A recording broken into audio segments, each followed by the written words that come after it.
Late Show host Stephen Colbert is calling out his network, CBS, saying it blocked him from broadcasting an interview with a political candidate this week. The controversy started Monday night when Colbert told his audience he had invited Texas Democratic Senate candidate James Tallarico to be a guest, but said CBS lawyers told him in no uncertain terms that Tallarico could not be on the show. Colbert said lawyers noted the FCC's proposed new guidance for equal time rules that requires broadcasters who feature political candidates to provide the same time to their rivals. In a statement yesterday afternoon, CBS denied Colbert's claim that it had barred the interview from airing, arguing the network had presented options for how the equal time for other candidates could be fulfilled. Here's how Colbert reacted to that last night.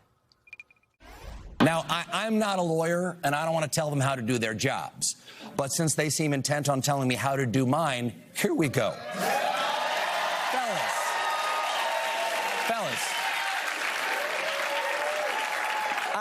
I am well aware that we can book other guests. I didn't need to be presented with that option.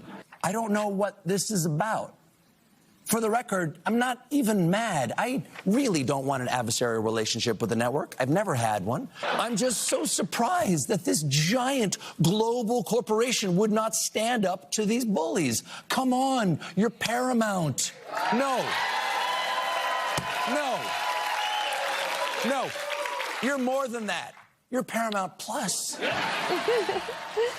Paramount did not immediately respond to a request for comment. Colbert's interview with Tallarico has been put up on YouTube, where it has more than 5 million views as of this morning. That's pretty good, right? Well, basically, Colbert gets 2.5 million views a night, so they've already doubled what they would have had by doing it. Excellent. Okay, so this all comes after the FCC said last week it planned to launch an investigation into ABC's The View for Tallarico's appearance on that program. He had about 9 minutes of airtime on The View, compared to about 17 minutes for his opponent, Jasmine Crockett, during her appearance last month. Crockett's appearance came before the FCC announced its policy enforcement. Ann Gomez, the only Democratic member of FCC, released a statement writing in part, quote, "The real purpose is to weaponize the FCC's regulatory authority, to intimidate perceived critics of this administration and chill protected speech. That is not how a free society operates." No, it's definitely not. The word of the day is lugheads. We're bringing that word you want back to do that? from I don't know when, the 1950s. I don't know. I heard it somewhere in the midst of the past, of the past. But these people are lugheads. I mean, you do something like this. Maybe Orban gets away with it in Hungary, where he's destroyed the economy, he's destroyed the courts, he's destroyed the free press. You don't do it in America. It always blows back on you. I've said it time and time again. Paramount tried doing it with Colbert. What do they get? They just really pissed off the creators of South Park, who came out firing 105-mile-an-hour fastballs every episode. Yeah, and I mean, it is.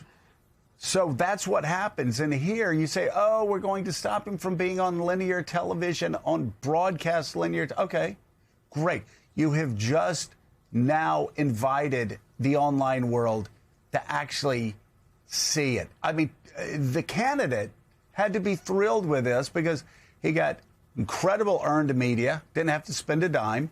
He's certainly, you look at Google searches in the state of Texas after this controversy, his skyrocketed, went straight up. This is one of those defining moments. And it was a defining moment brought to you by Scared Executives and Brendan Carr. Again, this stuff just plays into Democrats' hands. Just as I said, the tragedies of Minneapolis play into Democrats' hands. But we've got lugheads here who don't understand that they're actually hurting their cause. Somebody who does understand everything, though, and explains it to us so well. The co-anchor, he's so smart, isn't he? Yeah. He's too big to fail at this point. He's just too big to fail. We speak, of course, of our kid brother from prep school, CNBC's Squawk Box and New York Times columnist Andrew Sorkin. Andrew, I have so much to talk to you about. And it just, I would like to start, I guess I should start with this Paramount stuff. It just bores me, all right? This is like Orban material. They're trying to elbow people out of the way so Ellison and Trump's allies can end up getting Warner Brothers Discovery, which everybody's been scrapping for the past year or so. But I want to talk first about Warren Buffett. I am fascinated. He's a guy, I've heard you say, when people say, well, what's your investment advice? You say index funds for the S&P, just like Warren Buffett. Warren Buffett has been stockpiling, as you know, over the past year or so, all of his money into T-bills, cash, just to park it there because things seem far too volatile. And then yesterday, we hear, I think he makes a very smart move. He invests in the New York Times. The New York Times, as we've said before, the Wall Street Journal, there are a handful of these publications that have a great upside. Talk about that. Were you surprised to find out that, and by the way, you work for everybody. I work at the New York Times, so yes. I'm reminded I need to say you work for the New York Times, too. I mean, do. If we were talking about the Boston Celtics, you probably work for them, too. But talk about Buffett choosing to invest in the Times. Look, it's a $350 million investment, so it's not the biggest investment, but it is, an endorsement. And I do think, he's had a history with newspapers. He's bought newspapers over the time. Unclear whether this was his personal investment, meaning that he actually chose to make this investment, or one of his investment managers did this on behalf of Berkshire Hathaway. I think that's still a question, and we won't know for some time. But clearly the Times, and now you could say I'm talking my own book here, but the Times has now reached, I think, some kind of escape velocity. There's been a lot of questions just about the media business, newspapers in particular. But between what's happening with the continued news subscriptions at the Times, The Athletic, cooking, games, Wordle, and everything else, you're seeing a business that is now, by the way, worth $12 billion at this point. And you can go back, and I remember when this stock was down to $3 many, many years ago, and people were very worried about the future of newspapers. They were worried about the future of the New York Times Company. And I think that now there's a view that this is one of those companies that's not just here for the long term, but they could become an even bigger growth story. So we'll see. But nice to have Warren Buffett behind it. It's crazy. By the way, interestingly, you'd appreciate this. Back in the day when the stock was at $3, the Sulzberger family actually went to Buffett to try to get him to support the company in its sort of most dire hour. He was unwilling to do it at the time, but that would have been the best investment he could have made. Yeah, it's interesting. A.G. Sulzberger, who is now, of course, the publisher there, was actually on a committee before he was a publisher and trying to figure out how they make the transition to the new age of media. And so he was there from the very beginning on the ground floor. They've implemented that, and you talk about it. I mean, they've become a lifestyle brand. You look at the cooking, you look at the games, you look at all of that. It's pretty remarkable what's happened. Okay, now let's get down to the drudgery of Netflix, Warner Brothers You know Discovery. what? It's not drudgery because I think bored by it. Don't be, because the piece that you just did on the Colbert story is actually related.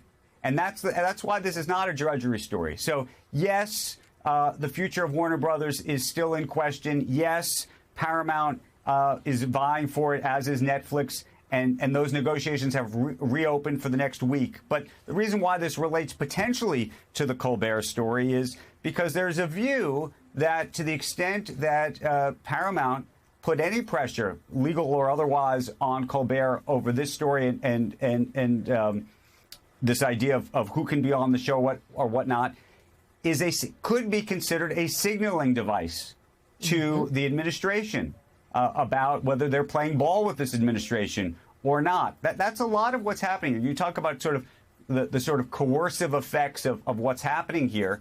The backstory of this deal in front of them is what really creates the real questions about what is happening here. It's not just about the FCC. Yeah. It's this larger story of, if Warner Brothers ultimately goes with Netflix, is this administration going to block that deal? Or if they go with Paramount, is this administration going to approve that because of the steps they're taking like this?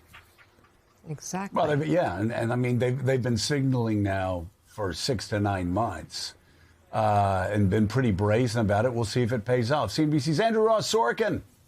As always, thank you so much. Greatly appreciate it. Thank you, Andrew.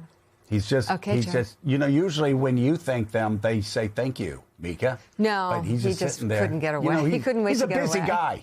He's a busy guy. He's onto his next Thank you. Sam Stein. Thank you. So Can you hear me? Thank you. Thank you. Yeah. I love you. Yeah. Thank you always. Always and forever. OMG. We love you, baby, too. We love you, too. Sam Stein. So I don't know. You always have to say your wife works for Facebook or she works for somebody. She doesn't. She doesn't anymore. Does she work for any of these companies? Does she work years ago. for Warner Brothers Discovery? Does she work for Paramount? Does she work? God. Okay, good. I can ask you this question then. Yes, Thank God. Thank God. Clean hands. No cap. So Donald Trump has been sort of in this, out of this. He said, "Oh, I'm not going to have any say. Maybe I will, maybe I won't." But in this case, you do have Paramount, you do have Ellison making just open, sort of like from the sting, giving the signal, hey, yeah, we're over here, and look how great we're being towards you. You can look at one decision after another decision after another decision. The question is, Sam, at the end of the day, is that going to end up pushing Netflix to the side, or does this deal go through with Paramount and Warner Brothers Discovery? Well, I guess I should disclose my wife does have a Netflix account. Does that count as a bias? Okay, good to know.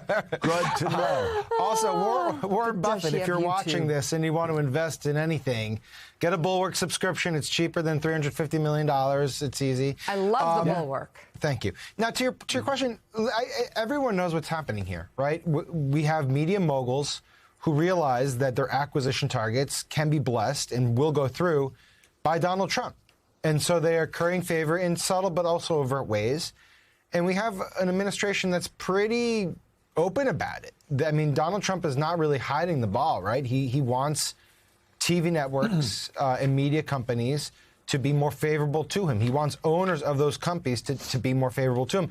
And he's using both legal mechanisms, so he's filed numerous lawsuits, as we know, and the levers of the state through Brendan Carr and the FCC and others to effectuate this. It is the type of stuff you would normally see at an authoritarian-run country, where the state decides what media is acceptable, and they use whatever powers that they can to make it happen. Now, we're lucky that we live in America and we have a culture that recoils at this. I mean, when Jimmy Kimmel was tossed off the air, it was pretty quick backlash, including, we should remember, by some prominent Republicans like Ted Cruz, right? I mean, we have a culture, a bedrock culture that kind of recoils at this type of stuff. But that hasn't stopped Donald Trump from trying this, and it hasn't stopped the Ellisons of the world from realizing that their acquisitions only happen if Donald Trump blesses them. And so that's what we're seeing right now.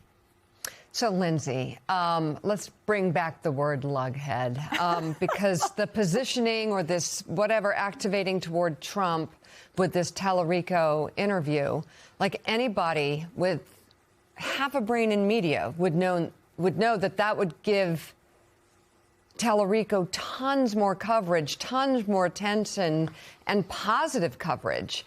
And so ultimately, are you getting the reaction that you thought you were getting from Trump, if that's who they're positioning for? Probably not. He's probably, if there was an actual transaction that took place here, unspoken or spoken, it did not have the right effect, did it? No. I mean, Tallarico played this so smart. I mean, let's just be upfront about that. But it wasn't hard to do. No, it wasn't. And they victimized him. Right. And I think this is where there are people on the MAGA side or even the Republican side who would ultimately say, this is not how Republicans behave, using government entities to control. A lot of times, government in Republicans' mind should be small and not control.